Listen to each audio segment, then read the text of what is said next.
شروع کیا، پہلے کشمیر میں گئے اور اب یہاں پہنچ آئے ہیں۔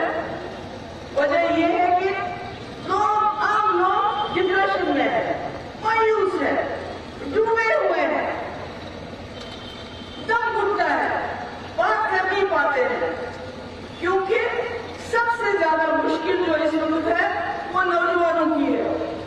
بے روزگاری نے یہاں کے لوگوں کی، ماں کی، باپ کی، خاندانوں کی کمر توڑ دی ہے۔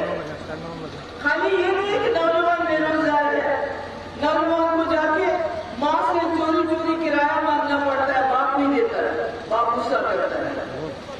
اس بے روزگاری کا اثر سارے گھر پہ ہے، اور جب یہ نوجوان ڈپریس ہو جاتا ہے، مایوس ہو جاتا ہے، تو ڈرگس کھانا شروع کرتا ہے، شراب پینا شروع کرتا ہے، خودکشی کرتا ہے، غلط کام کرتا ہے، اور اس کا سارے گھر پہ، سارے معاشرے پہ برا اثر پڑتا ہے، اور یہ بیماری آج پورے جموں کشمیر میں پھیلی ہوئی ہے۔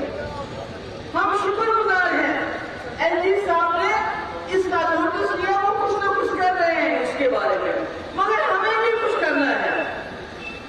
سب سے پہلے مایوسی کفر ہے، کہتے ہیں مایوس ہونا کفر ہے۔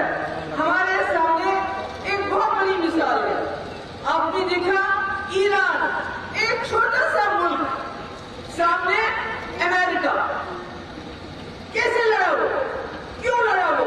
کیونکہ جب آپ جرأت رکھیں گے، طاقت رکھیں گے، ہمت رکھیں گے، تو کسی بھی طوفان کا مقابلہ کر سکتے ہیں۔ جو آج کا وقت ہے، مہنگائی کا، بے روزگاری کا، بیکاری کا دباؤ ہے اوپر سے، اگر کوئی نوجوان کوئی پوسٹ لکھتا ہے سوشل میڈیا پہ، شام کو پولیس بلاتی ہے، نظر رکھی ہوئی ہے۔ ہماری مسجدوں میں کون مولوی ہے، وہ کیا بولے گا، کیا کرے گا، اس کا سارا حساب کتاب رکھا جاتا ہے، مگر یہ وقت بھی نہیں رہے گا۔ آپ کو یاد ہوگا، میں بار بار پیچھے نہیں جانا چاہتی، 2002 سے پہلے بھی حالات بہت خراب تھے، جب ہم لوگوں کو بولتے تھے ہم آپ کو اس گدار سے نکالیں گے، گدار کے لیے لے جاتے تھے لوگوں کو، یاد ہے نا آپ کو؟ گھر میں کیا ہوتا تھا، اگر کشمیر میں کچھ ہوتا تھا وہاں شور مچتا تھا، مگر جب پیر پنجاب، راجوری پولیس میں زیادتی ہوتی تھی تو کوئی پتہ نہیں ہوتا، کوئی پوچھنے والا نہیں تھا، کوئی پرسان حال نہیں تھا۔ مگر ہم نے آپ سے وعدہ کیا کہ PDP آئے گی، حالات کو درست کرے گی۔ اسی طرح میں آج آپ لوگوں کو وعدہ دلانا چاہتا ہوں۔ بے روزگاری اس صورت میں تھی، مفتی صاحب آئے، لاکھوں رہنوں میں تعلیم کیجیے بتایا، بالکل۔ آج وہی روزی روٹی کما رہے ہیں نا، وہی نوجوان، وہ گاؤں کا، دور گاؤں کا، جس کی کبھی باری نہیں آتی تھی، 12ویں جماعت پاس، 10ویں جماعت پاس رہبر تعلیم ٹیچر، اس لیے مایوس مت ہو جائیے، ہمت رکھیے، حوصلہ رکھیے۔ اس میں کوئی شک نہیں ہے کہ ہمارا پانی یہاں تک پہنچ گیا ہے، مہنگائی نے ہماری کمر توڑ دی ہے، بجلی فیس جو پہلے 500 آتی تھی آج 3000 ہے نا، گیس اگر 400 روپے میں ہوتا تھا آج 2000 روپے میں، مطلب جینا حرام ہو گیا ہے۔ دال روٹی کھاتے تھے، آج دال روٹی بھی بڑی مہنگی ہو گئی ہے۔ اس لیے 2.25 سالوں میں اس سرکار کو ہم 2 سال خاموش رہے۔ میں نے اپنے لوگوں کو بولا ہم نے مخالفت نہیں کرنی ہے نیشنل کانفرنس کی، ان کو وقت دو، ان کو 6 مہینے دو، ان کو سال دو، ان کو 1.5 سال دو، ہم دیکھیں گے یہ کیا کریں گے۔ اتنا بڑا مینڈیٹ ہے، 50 MLA ہیں، اتنے انہوں نے وعدے کیے ہیں، حالات بہت مشکل ہیں، ہم ان کو ٹائم دیتے ہیں اور دیکھیں گے کیا کریں گے۔ مگر آج 2.25 سال ہو گئے، ہاہاکار مچی ہوئی ہے، نوکریوں سے ملازموں کو برخاست کیا جاتا ہے، عمر صاحب خاموش، ہماری مسجدوں میں نظر رکھی جاتی ہے، عمر صاحب خاموش، ہمارا سراج العلوم جیسا اسکول جہاں غریبوں کے بچے پڑھتے تھے، کم فیس میں اچھی تعلیم ملتی تھی، ڈاکٹر بنتے تھے، انجینئر بنتے تھے، اس اسکول کو بند کیا، عمر صاحب خاموش۔ بے روزگاری اتنی بڑھ گئی ہے، عمر صاحب خاموش، مگر کیا کرتے ہیں، چوری چوری چپکے چپکے ملازم لگا رہے ہیں۔ कैसे लगा रहे हैं? ठेके पे देते हैं कि भाई आपको 5,000 मुलाजिम लगाने हैं इस डिपार्टमेंट में, आपको कमीशन देंगे, मगर लिस्ट हम देंगे। और कौन देता है लिस्ट? नेशनल कॉन्फ्रेंस के MLA, इनके मिनिस्टर। और ये तो पता है आपको, मुझे बताने की जरूरत नहीं है। और हमारे नौजवान इंतजार कर रहे हैं कि 1 लाख नौकरी मिलने वाली है, वो कहां से मिलेगी? जबकि ये चोर दरवाजे से भर्तियां कर रहे हैं।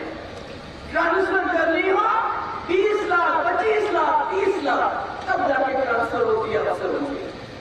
तो यानी जिस आदत यूनियन की आदत थी, उससे ये लोग बाज नहीं आए।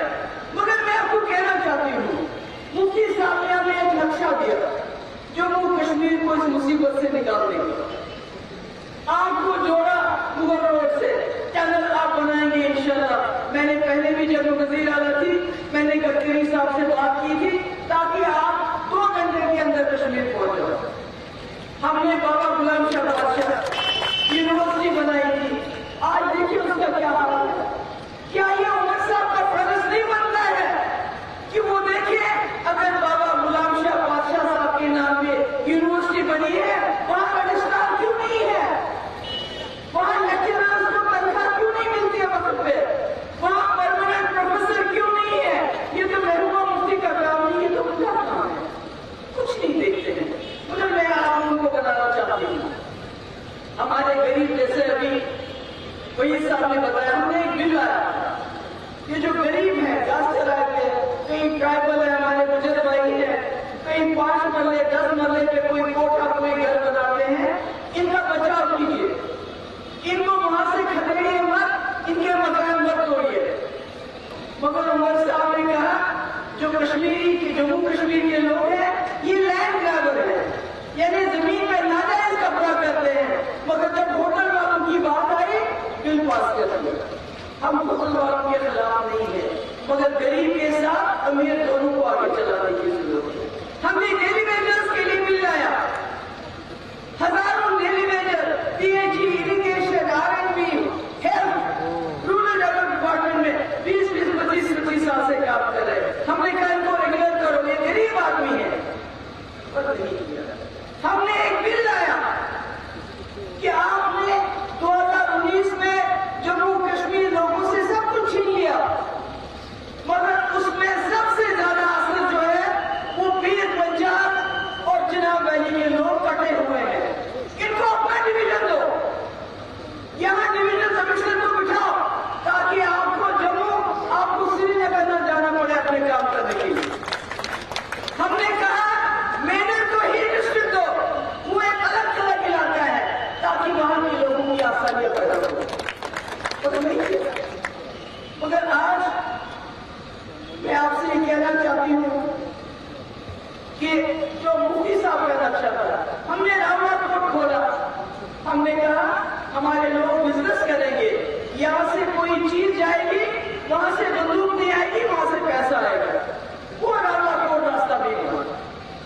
मगर मैं आप सब वर्करों को बताना चाहती हूँ कि मुफ्ती साहब के नक्शे के बगैर जम्मू कश्मीर के मसले का कोई हल नहीं है। ऑपरेशन सिंदूर करते हैं ना, कहते हैं, मगर क्या आपको पता है आज भी पिछले 3 महीने से चोरी चुपके पाकिस्तान के साथ बात चल रही है? पता है ना? जो रिटायर्ड डिप्लोमेट है, जो रिटायर्ड जनरल्स है, दूसरे लोग हैं, वो दूसरे मुल्कों में जाके पाकिस्तान के साथ बैठ के बात करते हैं। काश ये बातचीत ऑपरेशन सिंदूर से पहले की होती तो हमारे सरदार भाई वो शहीद हो गया, वो जो जुड़वा भाई बहन थे जोया और जैद, वो शहीद हो के वो अपने आंगन में माँ बाप के खेल रहे होते, कितने बर्बादी हुई। मगर मुफ्ती साहब कहते थे कि कुछ भी करे बीजेपी, आखिरकार इनको टेबल पे आना पड़ेगा, बात करनी पड़ेगी, उसके बगैर कोई चारा नहीं है। इसलिए मैं आप लोगों से बार बार कह रही हूं, आप मायूस मत हो जाए, इत्मीनान रखो, पानी यहां तक जरूर आया है, मगर सर बाहर रखो, ये पानी भी नीचे चला जाएगा, पता नहीं।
अपनी पार्टी को मजबूत कर लीजिए।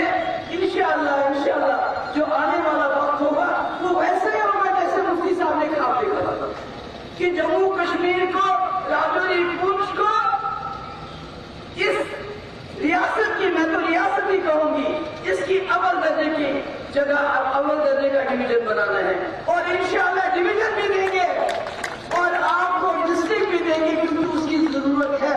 अगर यहाँ के लोगों को ताकत देनी है तो राजौरी, पुंछ में डिवीजन होना बहुत जरूरी है, मेडल में हिल डिस्ट्रिक्ट होना बहुत जरूरी है। और मैं यहाँ के नौजवानों से भी कहना चाहती हूँ, हिम्मत बढ़ाओ, हिम्मत बढ़ाओ, ईरान की तरफ देखो कैसे उसने अमेरिका जैसे मुल्क को अपनी हिम्मत से झुकाया।